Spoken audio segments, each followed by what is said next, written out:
고린도후서 8장 3절에서 5절까지 말씀입니다. 고린도후서 8장 3절부터 5절 말씀까지 우리 같이 한 목소리로 읽겠습니다. 3절부터 5절 시작.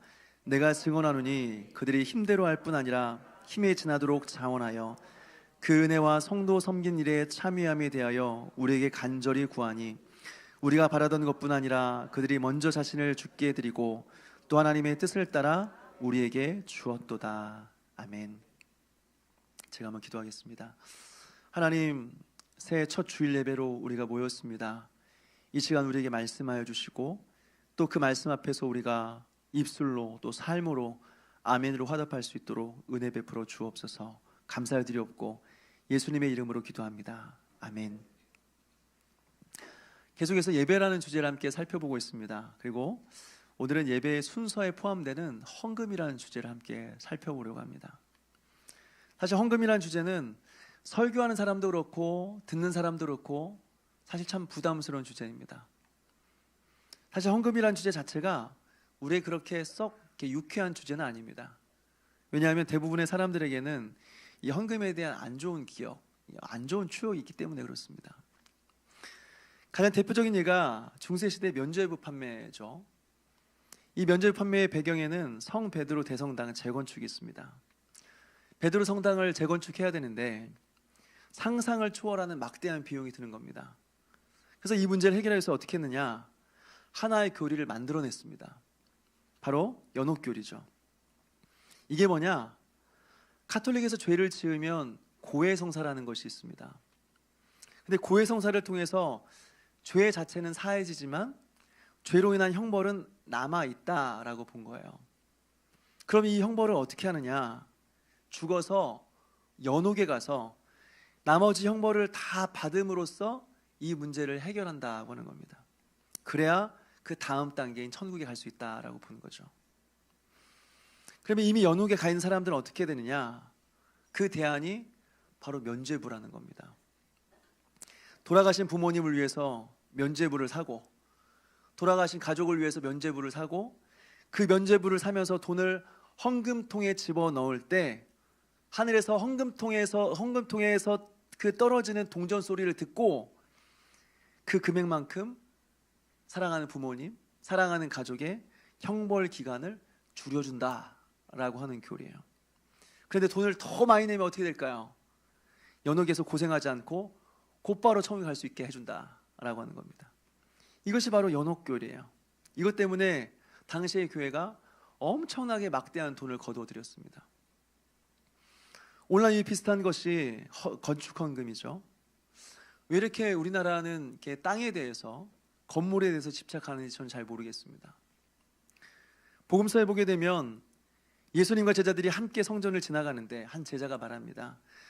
선생님이여 보소서, 이 돌들이 어떠하며 이 건물들이 어떠하나이까. 지금 헤롯 성전을 말하는 것입니다. 헤롯이 지은 성전을 말하는 거죠. 이스라엘에는 역사상 3개의 성전이 있었습니다. 첫 번째는 솔로몬 성전이에요.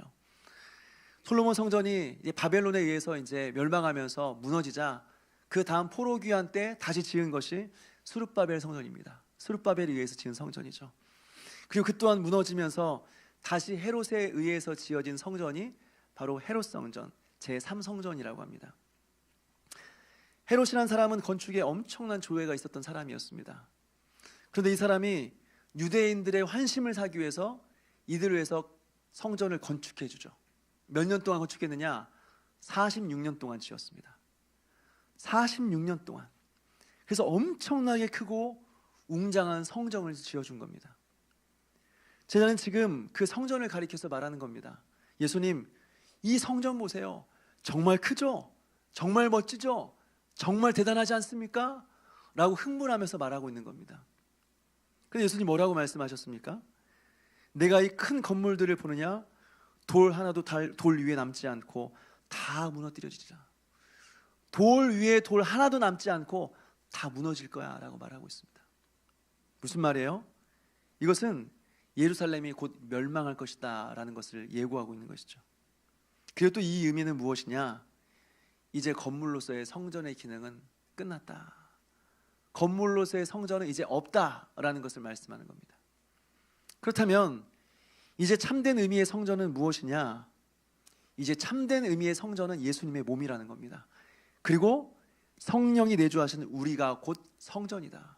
성도들이 곧 성전이다 라고 하는 거죠. 이것이 바로 성전에 대한 예수님의 가르침이라고 하는 겁니다. 근데 왜 이렇게 오늘날 우리는 이 건축에, 특별히 교회 건축에 집중하는지 잘 모르겠습니다. 어쨌든 한 번은 크고 멋지게 교회를 지어봐야겠다, 웅장하고 아름답게 삐까뻔쩍하게 한번 교회 한번 지어봐야겠다, 이런 생각을 다 가지고 있는 것 같아요. 일단 교회 건축을 하려고 하면요, 가장 먼저 뭘 하냐면 부흥회가 시작이 됩니다. 그리고 외부에서 헌금을 잘 끌어모을 수 있는 실력 있는 검증된 강사를 모읍니다. 그래서 일주일 동안 부흥회를 하고 사람들의 마음을 뜨겁게 하고, 그리고 마지막 날 뭐 하냐? 건축 헌금 작정을 하게 합니다. 직분자별로 어느 정도 금액을 정해 놓습니다. 작정할 때요. 예를 들어서 장로는 1억 이상, 권사는 5천만 원 이상, 집사는 3천만 원 이상, 나머지 성도들은 최소한 1,000만 원 이상, 이렇게 금액을 정해 놓습니다. 만약에 작정 금액이 적으면 따로 부릅니다. 집사님, 이거 가지고 되겠어? 숫자 좀 바꿔봐. 좀 500만 원 더 올려. 이제 상담이 들어가기 시작하죠.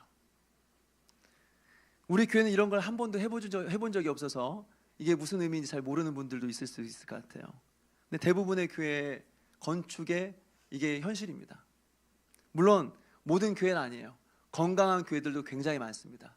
근데 일단 교회 건축을 하려면 대부분 일반적으로 이런 수순을 겪습니다. 그래도 교회를 사랑하는 분들은 순종하는 마음으로 적금도 깨고 보험도 깨서 헌금을 드립니다. 또 어떤 분들은 자가를 빼서 월세로 들어가고 전세로 들어가면서 나머지 차액을 또 이제 헌금으로 내기도 하죠. 그것도 안 되는 사람은 대출 받아서 내기도 합니다. 반대로 어떤 분들은 이것 때문에 상처를 받고 교회를 떠나죠. 교회를 건축하면서 교회를 떠나는 사람들은 너무 많습니다. 무엇보다 이게 한두 번만 있으면 다행인데 2번, 3번, 4번 반복이 된다고 한다면 교회는 찌그러지고 성도들의 마음은 불편해지는 겁니다. 상처받게 되는 거죠. 또 이런 것만 있겠습니까? 교회를 보면 왜 이렇게 헌금 봉투가 많은지, 왜 이렇게 헌금 봉투의 종류가 많은지, 수십 가지의 봉투를 만들어 놓고 이걸 다 내야 된다고 헌금을 강요합니다. 그러니까 전도하다 보면 가장 많이 듣는 말 중에 하나가 뭐냐면, 저는 돈이 없어서 교회 못 가요. 교회만 가면 헌금 내라고 하는데 저는 낼 돈이 없어서 못 가요. 돈이 없어서 교회 못 갑니다 라고 말해요. 여러분, 이런 예들이 우리로 하여금 헌금에 대해서 굉장히 불편하게 만드는 이야기들이다 라고 하는 거죠. 말이 나온 김에 헌금을 강조하기 위해서 성경을 인용하는데, 성경을 잘못 인용한 경우들의 예를 좀 살펴봤으면 좋겠습니다. 대표적인 것이 말라기 말씀이죠. 말라기 3장 10절 말씀을 보게 되면 이렇게 기록되어 있습니다.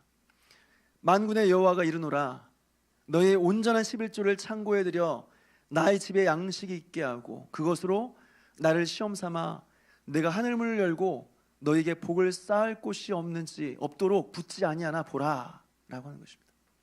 11조를 강조할 때마다 거의 단골로 나오는 그런 본문이죠. 그런데 여러분, 이 본문은 마치 11조를 잘 내는 사람을 내가 복 주겠다, 한번 11조를 내봐라 하는 하나님의 약속이나 축복을 강조하는 것처럼 보이지만, 사실은 여기서 강조점은 11조가 아니다라고 하는 겁니다. 지금 이 상황 어떤 상황이냐? 제사가 다 무너져 버렸습니다. 예배가 무너졌습니다. 제사가 이제 형식만 남았습니다. 아무런 정신도 마음도 없어졌습니다. 사람들이 제사를 드리기 위해서 제물을 가져오긴 하는데 하나님께 부정한 제물을 갖다 바치는 것입니다. 눈먼 것, 저는 것, 병든 것을 가지고 오는 것입니다. 또 그들의 삶은 어떻습니까? 이방인들과 결혼하고 그리고 이혼하고 재혼하기를 밥 먹듯이 하는 것입니다. 삶에 있어서 정리가 안 됩니다. 그리고 마땅히 드려야 될 11조를 11조 헌물을 드리지 않습니다. 그러니까 그 11조로 생활하는 레위인들, 제사장들, 그리고 약자들이 생활이 안 되는 것입니다. 그래서 성전의 기능이 상실되고 있었다라고 하는 거죠. 그래서 사실 여기서 하나님이 강조하는 것은 무엇이냐? 11조가 아니라 예배라는 겁니다.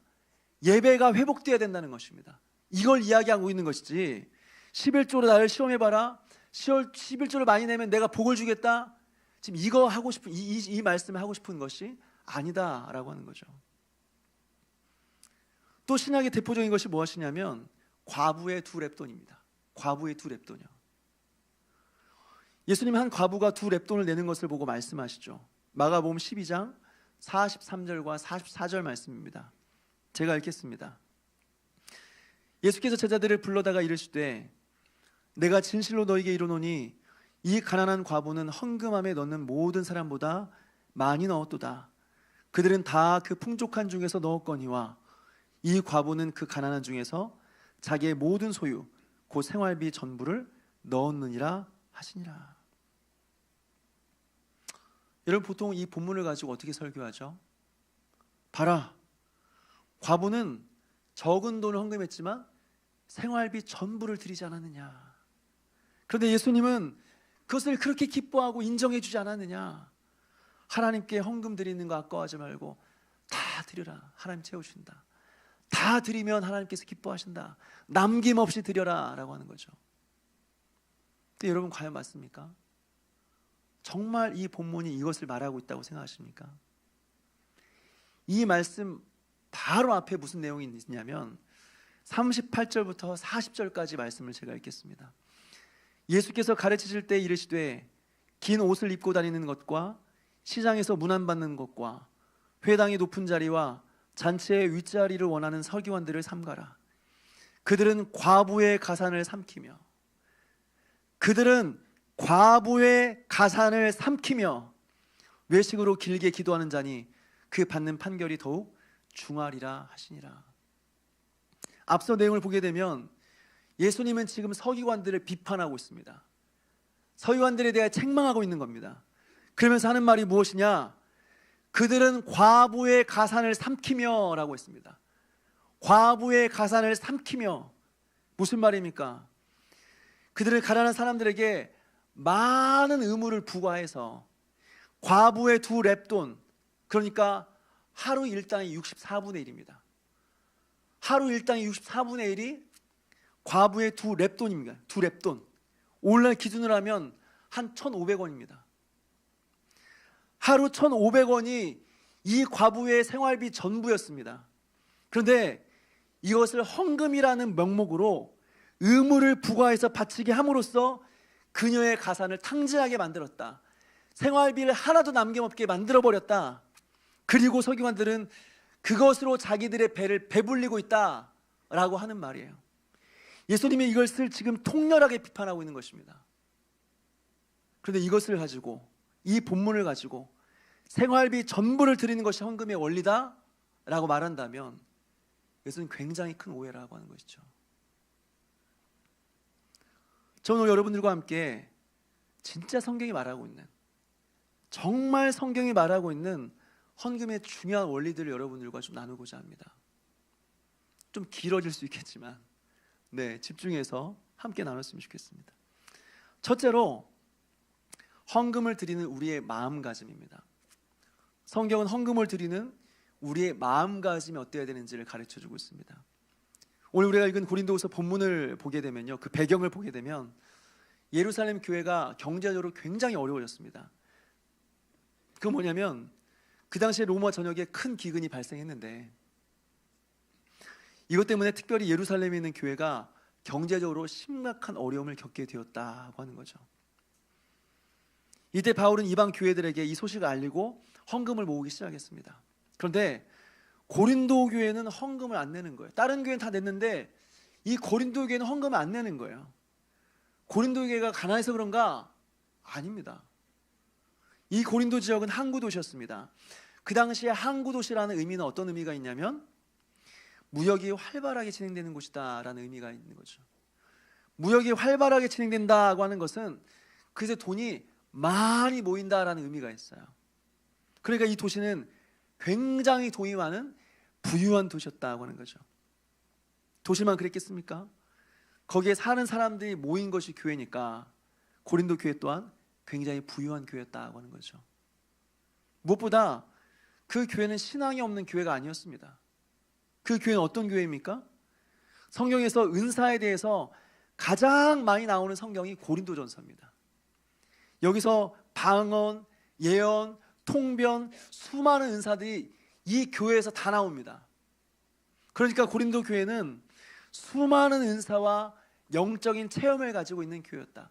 신앙이 없는 교회가 아니라 신앙적으로 성숙한 교회였다라고 하는 거죠. 그런데 어떻게 해요? 헌금을 안 내요. 헌금을 안 내고 있었어요.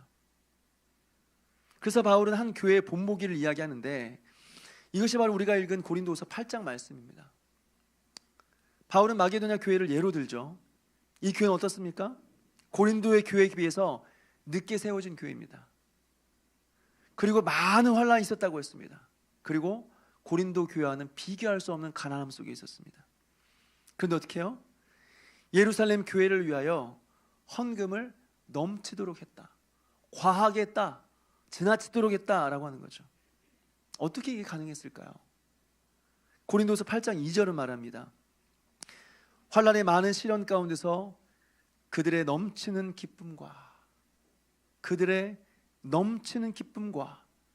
극심한 가난이 그들의 풍성한 연보를 넘치도록 하게 하였느니라.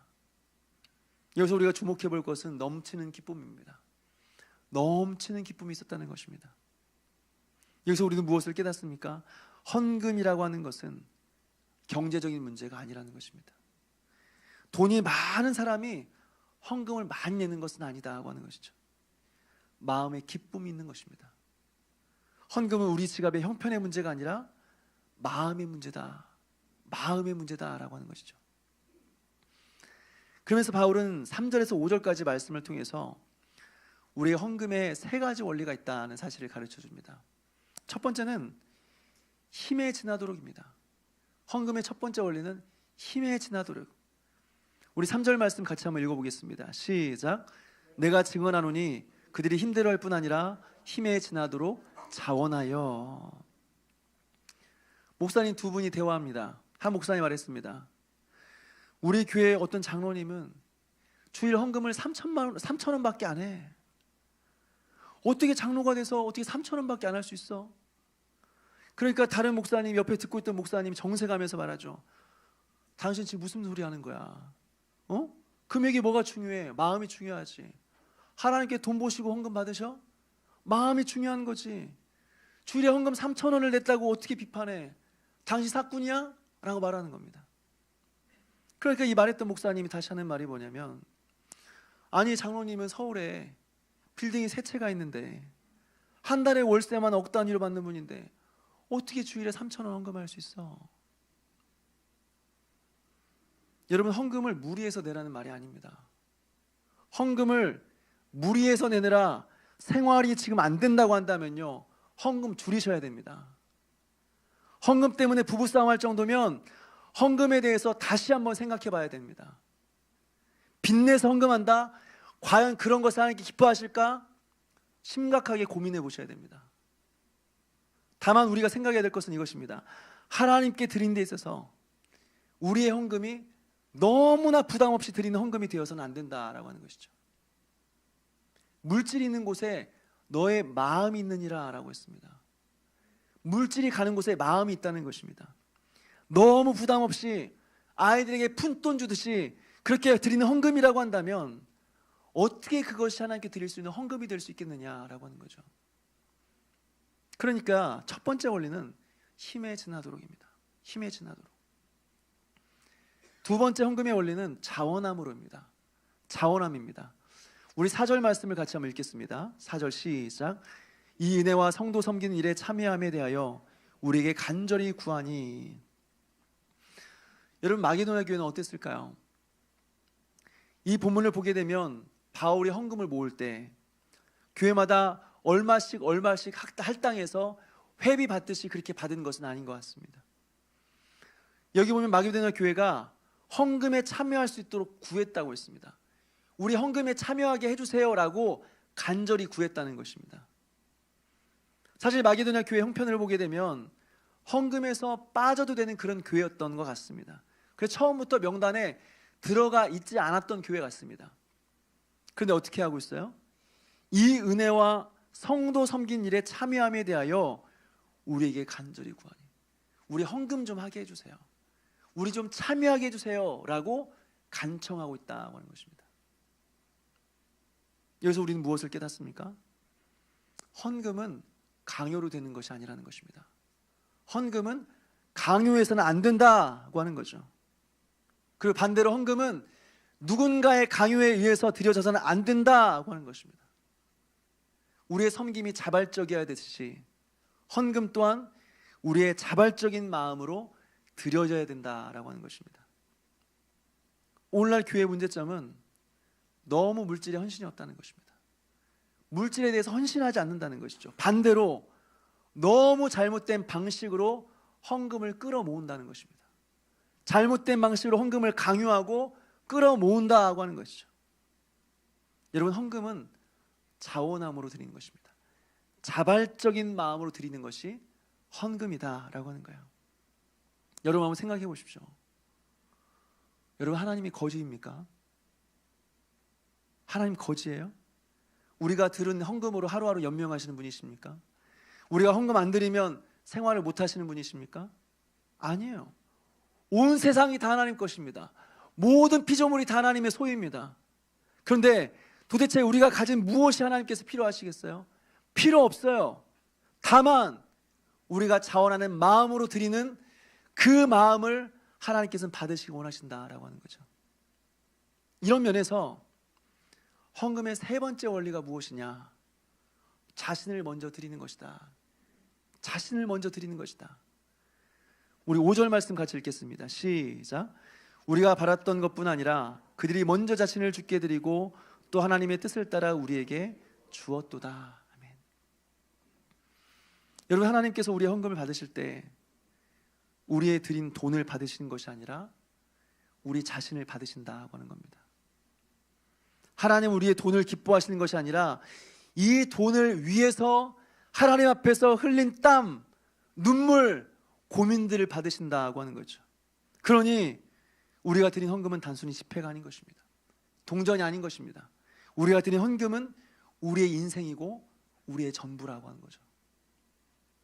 그런 면에서 하나님은요, 눈먼 돈과 잘못된 방식으로 모은 돈을 하나님께는 절대 받으시지 않습니다. 신명기 23장 18절에 하나님이 이렇게 말씀합니다. 창기가 번 돈과 개 같은 자의 소득은 어떤 서원한 일로든지 내 하나님 여호와의 전에 가져오지 말라. 이 둘은 내 하나님 여호와께 가증한 것입니다. 창기가 번 돈과 개 같은 자의 소득은 내 하나님 여호와께 가증한 것이다. 하나님은 돈이면 다 좋아하는 분이 아닙니다. 그 돈에 우리의 인생이 담겨 있기 때문이고, 헌금 이전에 나 자신을 먼저 하나님 앞에 드렸기 때문에 하나님께서는 우리의 헌금을 받으신다라고 하는 것입니다. 그러니 우리가 하나님 앞에 헌금을 드릴 때 공연 보고 요금 내듯이 내면 안 된다고 하는 것이죠.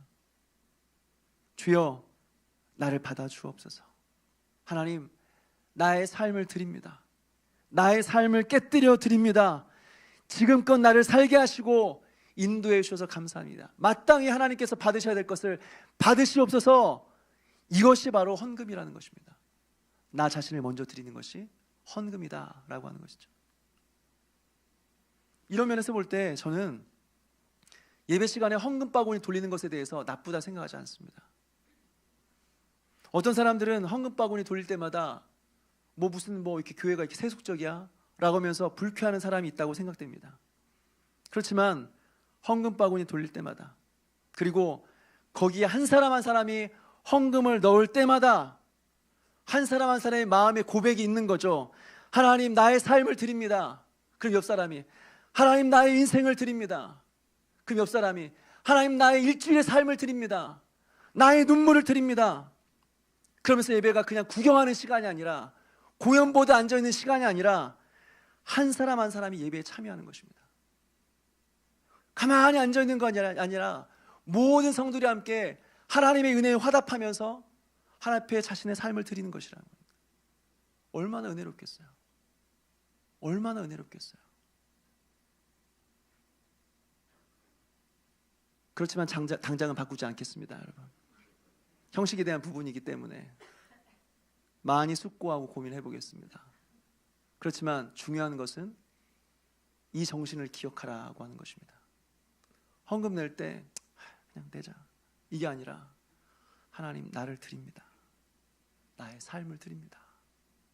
이 고백이 있어야 된다는 것입니다. 크게 두 번째로요, 헌금의 순서에 대한 부분입니다. 헌금의 순서에 대한 부분이요. 여러분, 헌금은 명확하게요 예배한 요소입니다. 다시요, 헌금은 명확하게 예배한 중요한 요소입니다. 물론 예배가 순서가 정해진 것은 아닙니다. 예배의 순서는 시대마다 교단마다 조금씩 다를 수 있습니다. 이것은 크게 문제가 되지 않습니다. 순서가 다른 것은 크게 중요하지는 않습니다. 다만 예배에 반드시 들어가야 되는 예배 요소라는 게 있습니다. 이것이 다 들어가야 예배고요, 이게 안 들어가면 예배라고 말할 수 없는 겁니다. 근데 그 요소들이 뭐냐? 먼저는 말씀입니다. 여러분, 설교가 빠진 예배, 강대가 없는 예배는 예배가 아닙니다. 그리고 그런 교회는 교회가 아닙니다. 또 말씀과 함께 역사하시는 성령의 역사입니다. 아무리 많은 말씀이 있어도 성령께서 깨닫게 해주지 않으면 그 예배는 예배가 될 수가 없습니다.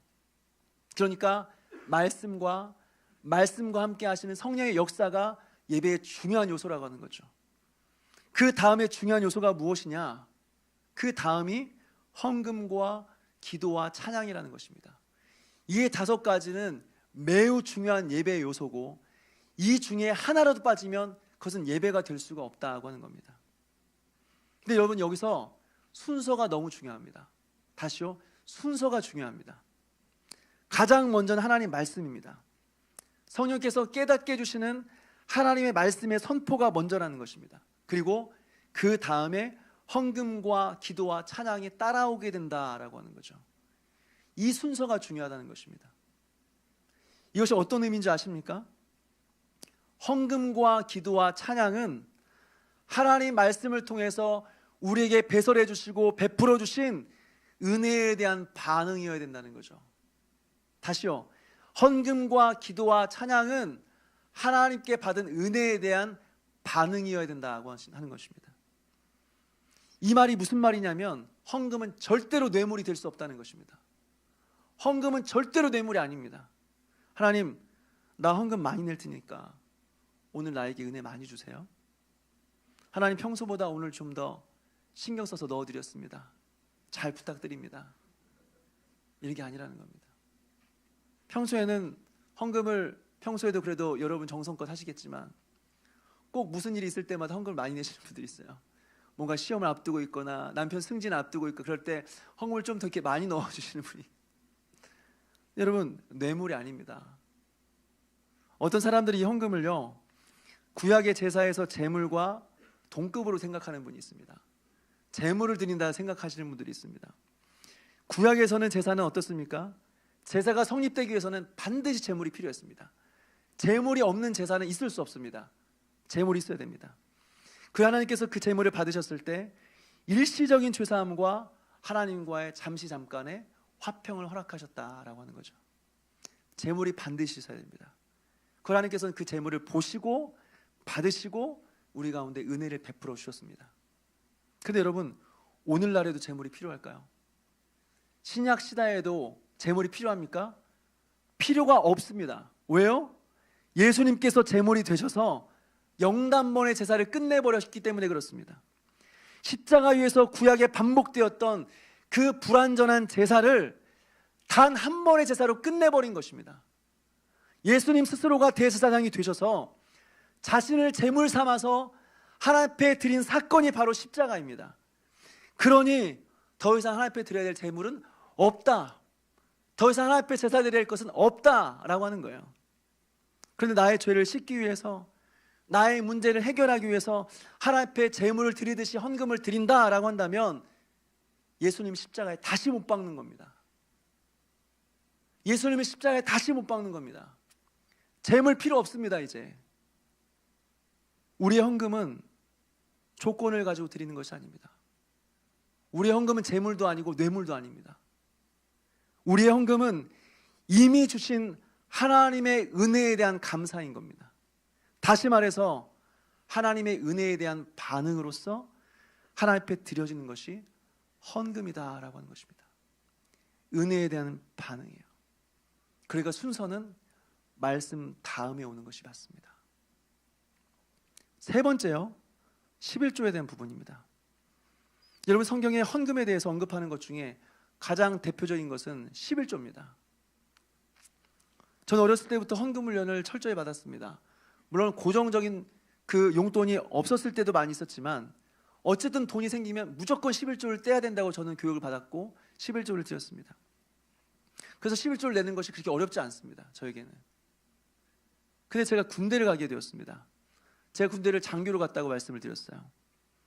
몇 개월 동안 훈련을 마치고 자대 배치를 받고 그동안 통장에 그동안 쌓여있던 그 돈, 그 월급이 들어왔는데요, 확인을 해보니까 제가 태어나서 한 번도 만져본 적이 없는 돈이 통장에 들어와 있더라고요.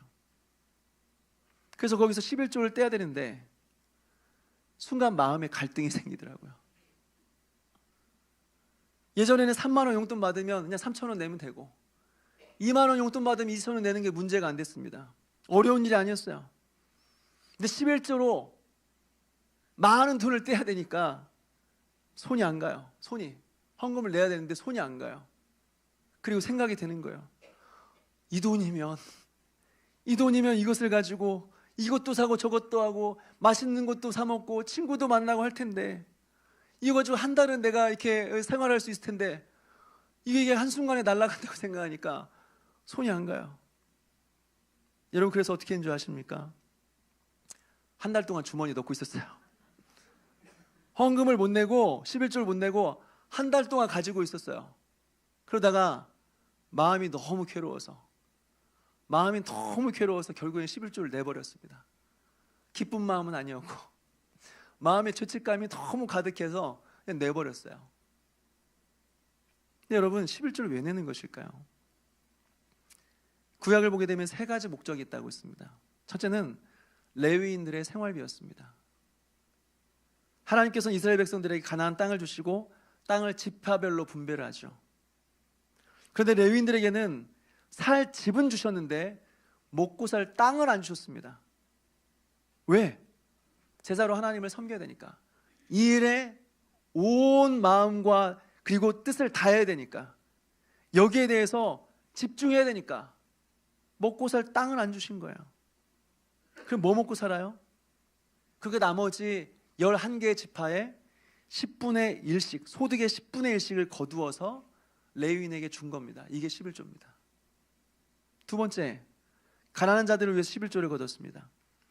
이스라엘 안에 가난한 사람들이 너무 많았습니다.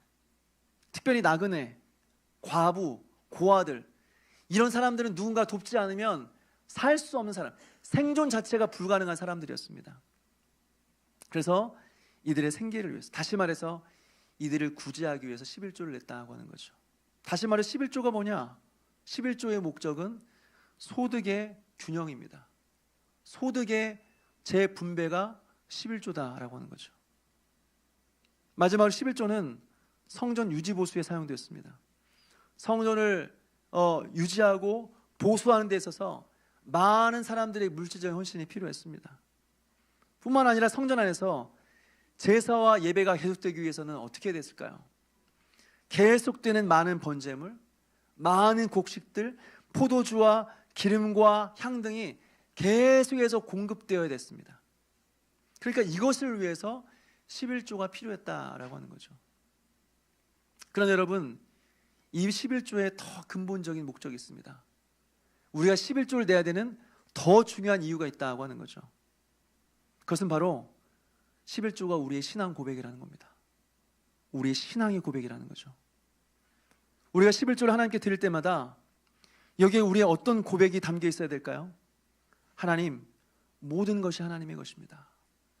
나의 모든 것이 하나님께로부터 왔습니다 라는 고백이죠. 그런 의미에서 10분의 1을 떼어 드리는 것입니다. 그러니까 10분의 1이라고 하는 것은 10분의 1은 하나님 거, 10분의 9는 내 거, 이 말이 아니라는 겁니다. 모든 것이 다 하나님 것입니다. 그러면서 10분의 1을 떼어 상징적으로 떼어 드리는 것이 11조다라고 하는 거죠.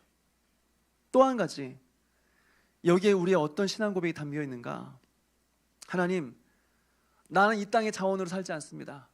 하나님, 나는 돈으로 살지 않습니다. 하나님 은혜로 삽니다.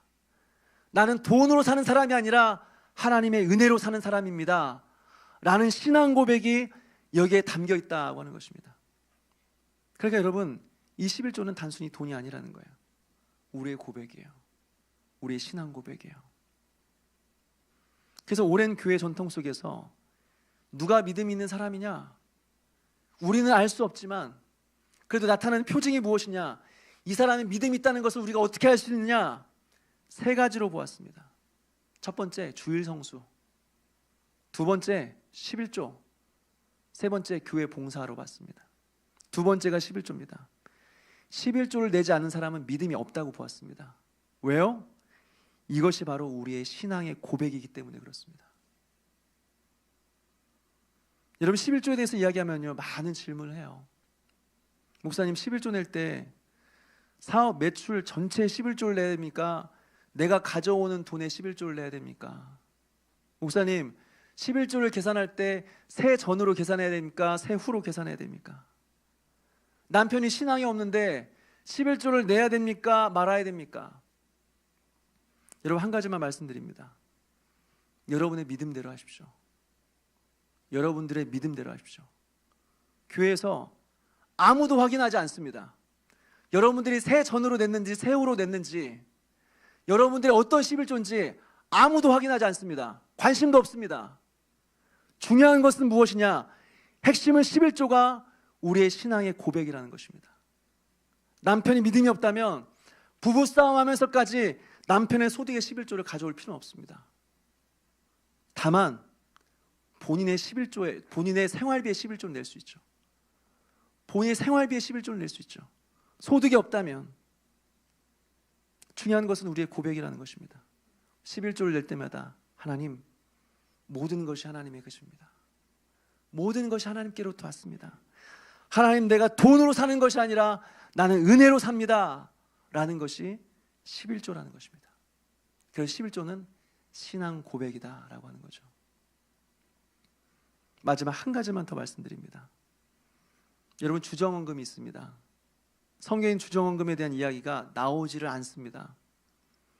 왜냐하면 그 당시에는 매주 교회에 모여서 예배를 안 드렸기 때문에 그렇습니다.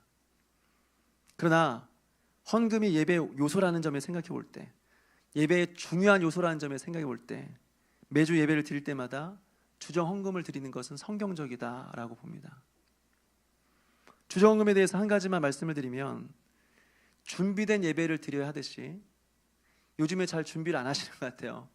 제가 그 10분 전에 오셔서 최소한 기도를 준비하자고 말씀을 드렸는데 한두 주는 좀 이렇게 일찍 오셔서 기도하시는 듯 싶더니 요즘에는 오셔서 이제 뭐 달라진 거는 큰 소리로 말씀 안 하세요. 작은 목소리로 대화를 하시더라고요. 다 들립니다, 여러분. 어쨌든 준비된 예배를 드려야 하듯이 준비된 헌금을 드려야 된다라고 하는 겁니다. 예전에 낯선 교회에 급하게 예배를 드려야 되는 상황이 생겨서 급하게 예배를 드려간 적이 있습니다. 미처 헌금을 준비하지 못했습니다. 그런데 예배 중에 헌금 순서가 돌아갔고 헌금 바구니가 돌아가면서 제 앞에 오는 상황이 생겼습니다. 급하게 헌금을 준비하지 못해서 지갑에서 헌금을 이제 빼려고 돈을 빼는데 5만 원짜리가 나왔습니다. 그래서 이건 좀 과하다 싶어서 다시 집어넣고 다른 걸 뺐는데 1,000원짜리가 나왔습니다. 그래서 이건 또 아니다 싶어서 다시 집어넣고 5,000원이나 10,000원 그 어중간한 것이 나오기를 바라는 마음에 계속 뽑았는데 없었습니다. 그렇게 한참을 보다가 헌금 바구니가 지나가 버렸습니다. 뭐예요? 준비되지 않은 헌금이죠. 그래서 어떤 사람은요, 제가 들었던 것 중에 이렇게 할 수도 있겠구나라는 생각을 들으면서 깜짝 놀랐던 적이 있었는데, 어떤 분은 매주 헌금을 9,990원을 헌금합니다. 아니 10원 더 내가지고 10,000원 헌금 내면 되지, 무슨 9,990원인가 생각할 수 있겠지만 왜 그런지 아십니까 여러분? 9,990원은 미리 준비되지 않으면 절대로 드릴 수 없습니다. 돈 많고 적고의 문제가 아닙니다. 준비 못하면 절대 못 드립니다. 최소한 금요일에 은행 가서 돈 좀 받고 와야 됩니다. 그래야 드릴 수 있는 금액이 9,990원입니다. 준비해서 헌금을 해야 된다라는 마음 때문에 이렇게 한다고요. 그런 면에서 우리 교회 헌금 봉투는 참 좋다, 참 교육적이다 생각이 들어요.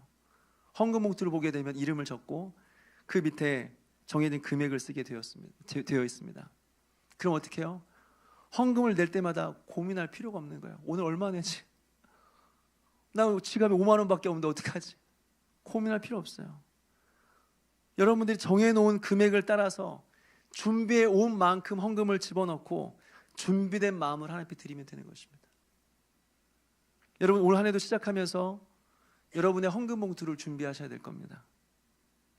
오늘 들은 설교를 잘 기억하시면서 특별히 첫 번째 헌금의 3가지 원리를 기억하시면서 하나님 앞에 매주 드려야 될 헌금의 분량을 정하시고 하나님 앞에 준비된 마음으로 누구의 강요도 없이 자원하는 마음으로 하나님 앞에 드리는 그런 저와 여러분 되시기를 주님의 이름으로 축원합니다.